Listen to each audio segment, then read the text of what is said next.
Yeah, I'll react to that, sure. Okay, guys, I think this is like a recap episode. Um,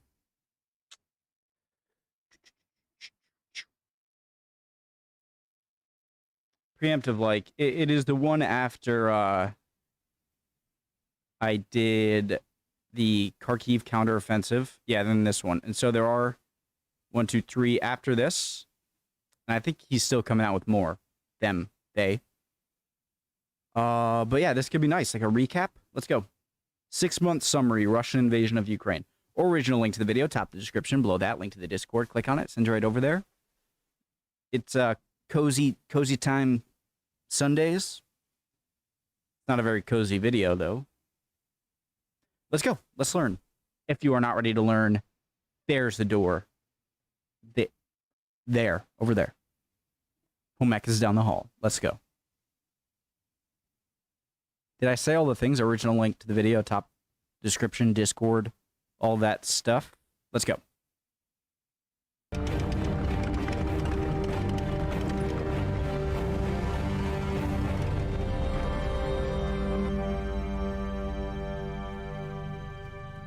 An 8-year-long conflict in eastern Ukraine that started in 2014 escalated into a full-scale war when Vladimir Putin started his unprovoked invasion of Ukraine. More than 6 months have passed since the start of the Russian invasion of Ukraine on February 24, 2022. Most expected the war to be over in several weeks, for Russia to prevail and Ukraine to fall apart quickly amidst the indecisiveness of the West. But Ukrainian resistance, unexpected weakness of the perceived second strongest army in the world, and a strong Western response have created a completely different situation.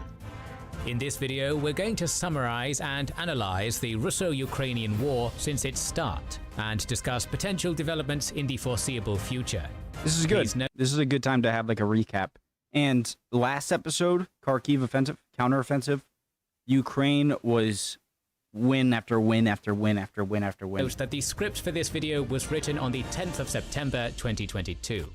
We've also got a deal to offer on some lands which aren't going to be subjected to invasion, probably, because this video is sponsored by established titles. By the English. They sell small plots of land in Scotland which are sought after because of a historic Scottish custom where landowners are referred to as lairds, or lords and ladies in English. But to protect these lands, a tree is planted with every order, preserving picturesque woodland and biodiversity, and established titles supports charities like One Tree Planted and Trees for the Future. You'll get at least 1 square foot of land in Scotland with a unique plot number and a certificate to prove it. This allows you to officially get Lord or Lady on your credit cards, plane tickets, and more. Make sure you to can use also the get maps to show your new estate, down there, all right? including the immensely detailed, hand-drawn 1611 map by John Speed, held by the National Library of Scotland. It makes a great last-minute gift, and they even have couple packs that come with adjoining plots of land. The first 200 plots bought via our link will all be put together within a few minutes of each other next to the Kings and Generals plot, so act fast to join our little union of forest territories.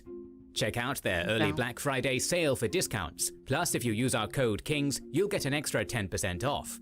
Go to establishedtitles.com/kings to get yourself a title or give it as a gift, and help support the channel. Let's do it. After months of uncertainty, amidst warnings from the United States and the United Kingdom about an impending Russian invasion of Ukraine, on February 24th, Russia attacked Ukraine from 4 main axes, with an estimated 150,000 strong force. Against the capital Kyiv, Chernihiv and Sumy from Belarus in the north, on Kharkiv from the northeast, on the Ukraine-controlled Donetsk Oblast and Luhansk Oblast from the southeast, and against Kherson and Melitopol from Crimea in the south. Russia's official pretext for this invasion, which they called the Special Military Operation, was to denazify and demilitarize Ukraine. Russia also claimed that Ukraine has biolabs creating bioweapons, but failed to prove it. Another justification was the possible Ukrainian acceptance into NATO, but the alliance doesn't allow countries— Is that like the equivalent of like Iraq has WMDs and so we got to go in there? creating bioweapons, but failed to prove it. Another justification was the possible Ukrainian acceptance into NATO, but the alliance doesn't allow countries with territorial disputes to join it. On top of that, we have recently learned that in the first few days of the invasion, Ukraine offered Russia to give guarantees of its neutral status, but Putin rejected that, showing that NATO accession was just a pretext. The Kremlin's strategy was based upon an assumption that the Ukrainian government and the military would crumble very quickly. According to the Washington Post investigation, Putin was misled by his intelligence, which argued that the Ukrainian government was unpopular and that the Ukrainians were going to meet the Russians as liberators. Nothing could have been further from the truth. Despite the decent initial advance of the Russian army, the main I mean, this is just my opinion. If things do turn out, you know, Russia collapsing even more and Ukraine taking back its territory and then it stopping, you know, I don't, who knows what's going to happen then. Zelensky is going to look like a Churchillian figure or something. Kyiv stood tall. Buoyed by defiant Ukrainian President Volodymyr Zelensky, Ukrainian society refused to give up its country's independence. The Ukrainian army was also much stronger in comparison with 2014. Strengthened with anti-tank javelins and NLAWs, it managed to inflict painful losses to the Russian armored force, while withdrawing towards cities in an orderly manner and harassing Russian supply lines. Russian airborne attacks on Kyiv and Kharkiv failed.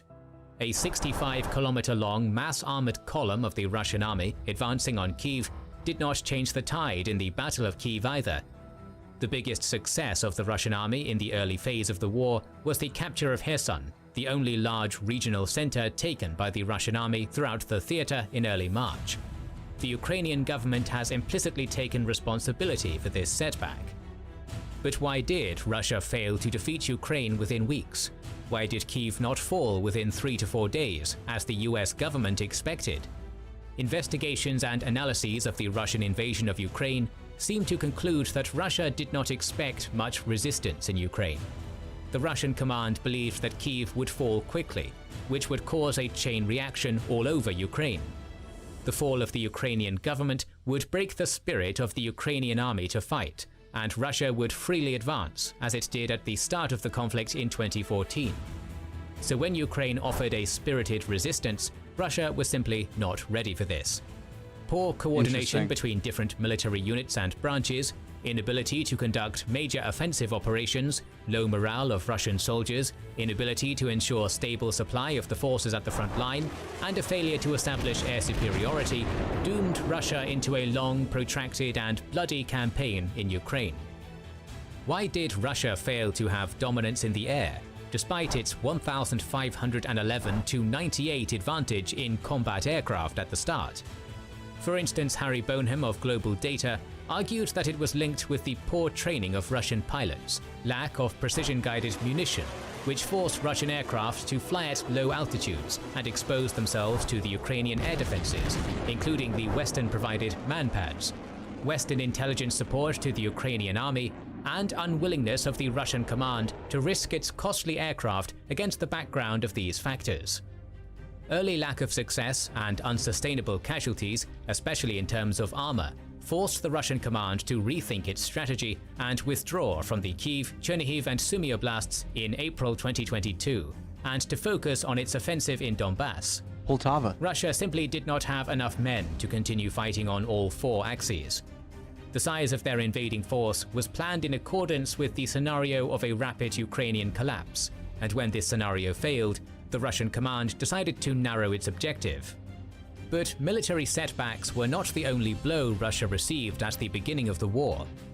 Despite initial hesitations, Western countries have imposed painful sanctions on Russia. The most consequential sanctions include freezing almost half of Russia's financial reserves, disconnecting major Russian banks from the SWIFT payment system, banning Russian ships and planes from entering Western ports and airspace, restriction in the export of advanced technology to Russia, and import of Russian goods, including energy imports from Russia. Along with that, more than 1,200 foreign companies have left Russia and suspended or restricted their operations there. So haven't, obviously China hasn't really, and I don't think really India has either, correct me if I'm wrong, have like really declared like themselves against Russia just yet, right? And what's crazy about that is just two countries not declaring like the legitimacy of, or the illegitimacy of what you're doing. That's what, almost 3 billion people just from those two. And then you've got Iran, you have North Korea, which not that many people.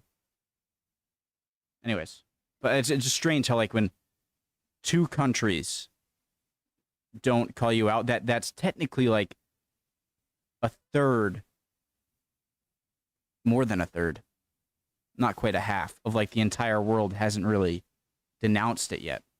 Including Apple, Visa, MasterCard, and so on. As a result, Russian GDP had fallen by 4% in the second quarter of 2022, and according to the IMF projection, Russia will lose at least 6% of its GDP by the end of the year. The Russian economy is suffering from high inflation. Production in many sectors has dwindled, as Russia couldn't import most of the goods it needed to feed its industry. According to Al Jazeera, Russia's car production plummeted by a stunning 61.8% during the first 6 months of this year. But the Russian economy has proved to be less vulnerable to sanctions than it was forecasted, due to an initial rise in energy prices. However, as Russia basically stopped selling oil and gas to Europe, and India and China, who managed to fill their stores, are not buying the oil and gas at the same rate, this process largely stopped, and in August, Russian energy revenues dropped to $11 billion, lowest in 14 months. The Kremlin has also increased government spending, which helped keep the economy afloat. The government managed to keep the ruble relatively stable through different monetary measures, along with keeping inflation under control, as its rate was at 14.9% in August, a 3% decrease from its peak in April. While the Russian economy has definitely suffered and decreased due to Western sanctions, the reports on its death are rather premature. Economists and analysts expect the impact of sanctions to be felt gradually in Russia, and in the foreseeable future. But for now, the Russian economy is surviving. Sanctions have had a negative impact on the quality of life of ordinary Russians. It's difficult to know the exact number at this point, but hundreds of thousands of Russians have left the country following the invasion. In the tech sector alone, an estimated 50 to 70,000 Russians have emigrated. Many Russians whose work is deeply connected to the global economy have had no other choice but to leave. Many others who opposed the invasion have done the same, possibly fearing repercussions for their position. At this point, Russia is experiencing a brain drain, the impact of which we will see in the future. How supportive are Russians of their government's decision to invade Ukraine? Right after the start of the invasion, thousands of Russians took to the streets to protest Putin's decision. But in the absence of an organized opposition, following the arrest of Alexei Navalny and repressions against his anti-corruption foundation that occurred earlier, the Russian law enforcement managed to curb these protests rather easily. After a while, mass protests turned into solitary protests and calls by prominent Russians to stop the war, acts which often resulted in fines, administrative arrests, and all sorts of problems with law enforcement. Usual suspects were Russian intelligentsia, writers, journalists, film directors, actors, and so on. But in a somewhat unexpected turn of events, several Russian oligarchs like Oleg Deripaska, Mikhail Fridman, and Oleg Tinkov also called to stop the invasion. Roman Abramovich at some point even acted as a mediator in the failed Russo-Ukrainian peace talks early in the war. Evidently, sanctions are heavily harming Russian oligarchs, particularly those with links to the West, and some of them have voiced their concern. But the general Russian public is supportive of the war in Ukraine.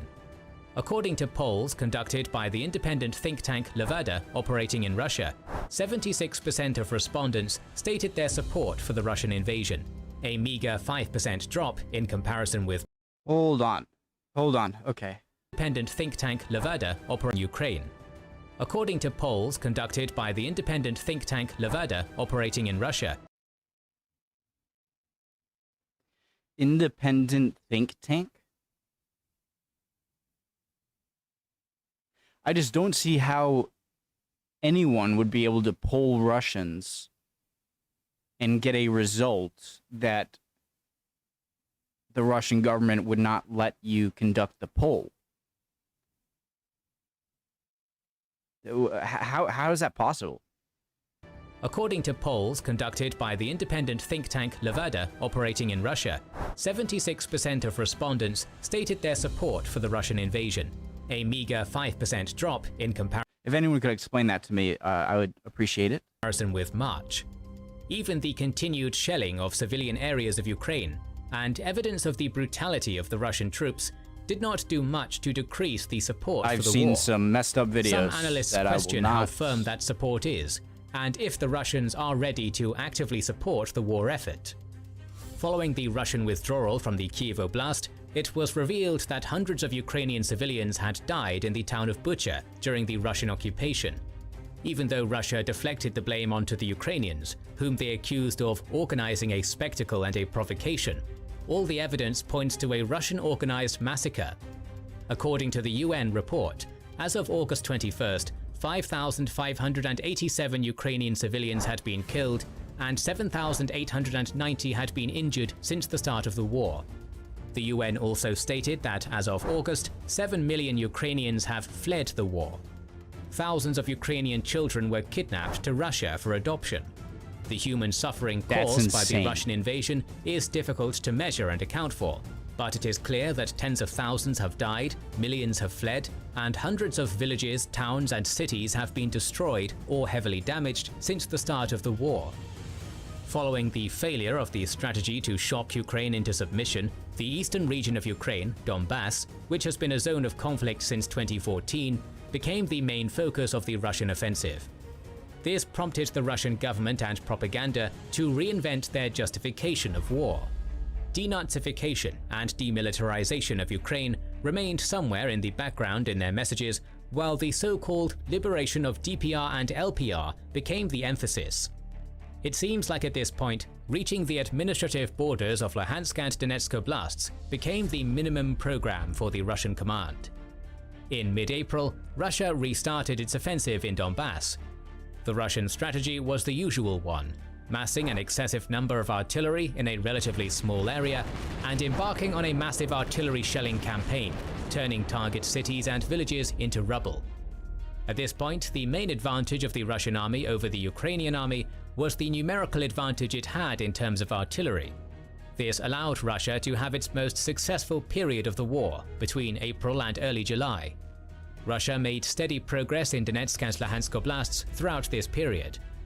While Ukraine managed to stabilize the situation on all other fronts, it was suffering in Donbas. The Russian Donbas offensive culminated with the capture of Severodonetsk and Lysychansk by early July. Luhansk Oblast was under complete control of the Russian army, while it continued its progress in Donetsk Oblast. Ukraine's losses in this period were heavy, as in June, Zelensky stated that Ukraine was losing up to 200 soldiers every day. The Ukrainian government regularly requested more advanced military equipment to stop the Russian advance, including high-mobility artillery rocket systems, HIMARS. And in June, the United States finally started supplying Ukraine with this system. There was a whole episode on this. HIMARS precision fire by 6 rockets has a range of up to 80 kilometers, and this gradually changed the situation on the battlefield.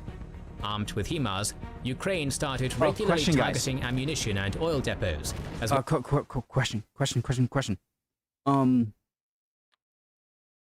I feel like this might have been answered last episode, and if it was, and I forget, I'm sorry. But I'm not sorry because I'm gonna ask anyway. So you know how like the U.S. said like, yeah, you can have weapons, but as long as you don't use them to attack anything in Russian territory, right? Obviously that you know, Russian territory before the invasion. Obviously this is all fair game. But does that what is the policy on Crimea? Because Crimea was taken in 2014 and is, you know, kind of part of the whole conflict going on. But is the U.S. okay with them launching U.S. rockets or using U.S. weapons to attack Crimea? Is that anyone? Is that are they allowed to well as command centers of Russia in the rear, destroying the supplies necessary to continue the Donbas offensive. Very soon, Russia's advance came to a halt. Throughout July and August, the Russian army tries to advance on Sloviansk, Kramatorsk, Bakhmut and Avdiivka, but their gains have been minuscule. Since July 16th, Russia has managed to capture only 450 square kilometers of territory. HIMARS did not only enable Ukraine to stabilize the situation in Donbas, it has also allowed them to plan counter-offensive operations with use of the HIMARS in mind. After months of destruction of Russian ammunition and oil depots on the southern front, and key supply points like the Antonivsky Bridge in Kherson, Ukraine finally launched its long-awaited counter-offensive. Ukraine has made decent progress in the counter-offensive, which is ongoing as we speak, advancing towards Kherson from 3 different directions. The problem in this for Russia is exacerbated by the difficulty to supply its troops fighting on the western bank of Dnipro in the Kherson Oblast due to the destruction of key bridges. But the most successful Ukrainian counter-offensive was launched in early September in a completely different direction. Russia has been redeploying its units from the area west of Izium to other directions perceived as more important, which Ukraine has been able to exploit. After sending more... Hold on, I always forget which river that is. River in Ukraine. Is it the Dnipro River?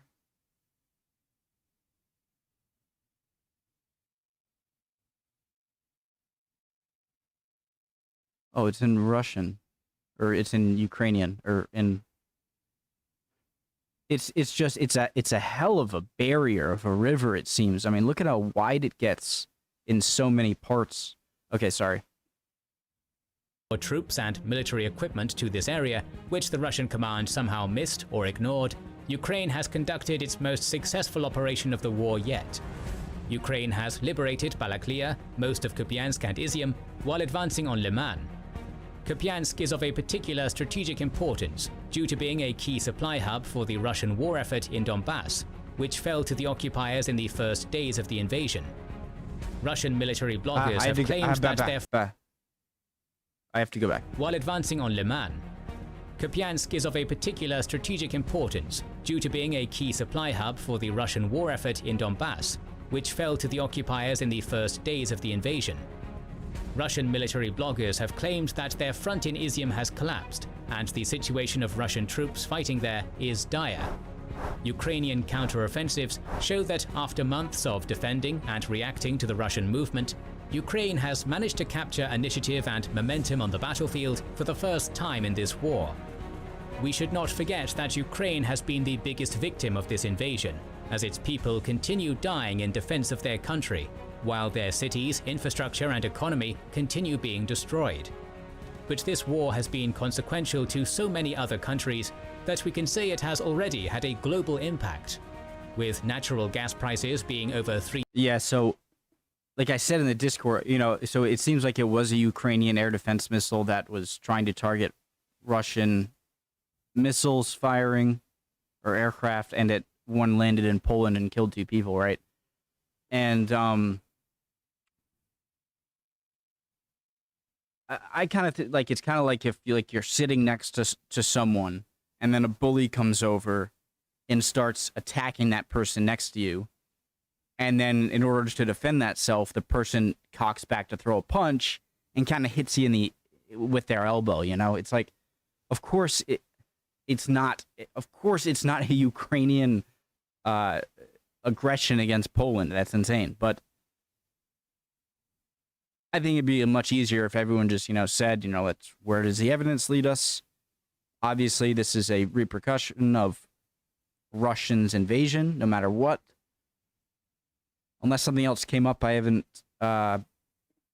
Look, I'm no expert. I haven't even... some of the stuff I say can be wrong, okay? A lot of it can. I'm asking. Saying. $3,000 per cubic meter impact. With natural gas prices being over $3,000 per cubic meter, a major increase since the start of the war, inflation has become a common problem for Western countries, and inflation has become a significant discontent in the West. For now, European governments are bracing for a difficult winter by enacting austerity measures, and in some cases, unfortunately, going back to environmentally harmful practices like using coal-fired power plants. But experts note that gas storages of most European countries are over 80% full, which should be enough to pass the year without a crisis. The war has also caused a major disruption of international grain trade. Ukraine is one of the biggest grain exporters in the world, and the Russian control of the Black Sea caused risks for shipping of grain to international markets. Russia is one of the biggest fertilizer exporters in the world, and in response to sanctions, it restricted their fertilizer exports.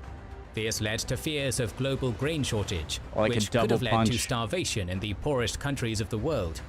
Thankfully, on July 22nd, Ukraine and Russia agreed to a grain deal, which was brokered by the UN and Turkey. Russia agreed to deblockade Ukrainian ports and allow grain shipments to go to international markets, while also concurring to restart fertilizer exports. Recently, Putin accused Ukraine of shipping most of the grain to Western countries and threatening to restrain the deal. Another process with potentially disastrous global consequences. Explaining, I had a question a few videos ago about how, one country's grain export could have this giant implication, along with the fertilizer problem with, Russian not exporting fertilizer too. Obviously, that means, like you guys said, well, if there's less grain overall, then it's going to become more expensive. Only the more wealthy countries are going to be able to get the grain, and that means less is going to be able to be there to hand out and give to more needing countries. I get it now. Is related to the Zaporizhian nuclear power plant. In March, Russia captured the power plant. In August, sides started blaming each other for the shelling of the power plant. After weeks of negotiations, a visit by an IAEA delegation to the power plant was agreed upon. In early September, this study visit was concluded, and the IAEA made quite a neutral statement describing potential risks and calling sides to agree to cessation of all hostilities in the area. We'll continue following the situation around the Zaporizhian nuclear power plant and hoping that a prudent solution will be found to this issue. What is next for Ukraine and Russia? For the first time since the start of the war, Ukraine has momentum and initiative on the battlefield. Russia is suffering from a shortage of troops on the ground, as the invasion was planned as a short and victorious campaign. This shortage of troops has reached such levels that even the best Russian unit, the Wagner, has been trying to recruit Russian prisoners to join their mercenary unit. HIMARS is decimating Russian military infrastructure and supplies, and has already inflicted significant harm on Russian firepower. Russia has tried to respond to these issues by energizing its campaign to hire more contract and volunteer soldiers throughout its vast territory as part of its crypto mobilization efforts. The Russian new Third Army Corps has already been deployed in the most problematic areas of the battlefield, such as northern Donbas, to stop the Ukrainian advance. Furthermore, the Kremlin has adopted measures of economic mobilization, as now the government has a right to order workers of state institutions to work overtime without payment, and order enterprises to start producing military equipment. But low morale, poor military command, ever-present supply problems, and the unclear endgame of the Russian military strategy in Ukraine causes serious doubts about the future of the Russian military invasion of Ukraine. On the contrary, Ukraine's military situation has never been better since the start of the war. Continued Western support, effective use of new Western supplies like HIMARS, and the willingness of the Ukrainian government, army, and society to fight the war until victory has allowed Ukraine to capture initiative in this war. The full impact of this Ukrainian advance on the war overall is not yet clear, but one thing is I've said this many times, but I think it's important for me to preface this before the statement I'm about to make, because I've never even held a gun before. I've never been in the military, never even been in an ROTC thing, all right? I can't, but what I can say is that clearly Ukraine has surprised everyone in their ability to resist. Zelensky has done an amazing job. I'm sure many people at the start of the war would have saw it good to maybe flee if you're the leader, right? And just flee to another country where you're safe, and then he didn't do that. Just a tremendous job. As much praise as I can give as someone with no experience in military stuff. Just it's amazing. It's really incredible. Becoming more and more clear. The Ukrainian army is getting stronger due to more and better military equipment being given to it. The United States is considering giving fighter jets to Ukraine. Discussions around supplying Ukraine with ATACMS precision missiles with a 300-kilometer range are ongoing. Getting these weapons would give Ukraine a further advantage over the Russian army. But for now, the United States has acted carefully in terms of providing Ukraine with long-range missiles, since Washington fears that this could lead to an escalation by Russia. Thanks again to our sponsor, Established Titles. Buy a small plot of land in Scotland and become a lady or a lord, or give this title as an amazing and easy gift. In return, Established Titles plants a tree to protect the pristine forests of our planet. Take advantage of their early Black Friday sale and use our discount code KINGS at establishedtitles.com/kings to get a further 10% off. The war may be entering the pivotal and decisive stage, and we're planning to cover every aspect, so make sure you are subscribed and have pressed the bell button to see it. Please consider liking, commenting and sharing, it helps immensely. Our videos would be impossible without our kind patrons and YouTube channel members, whose ranks you can join via the links in the description to know our schedule, get early access to our videos, access our Discord, and much more. This is the Kings and Generals channel, and we will catch you on the next one.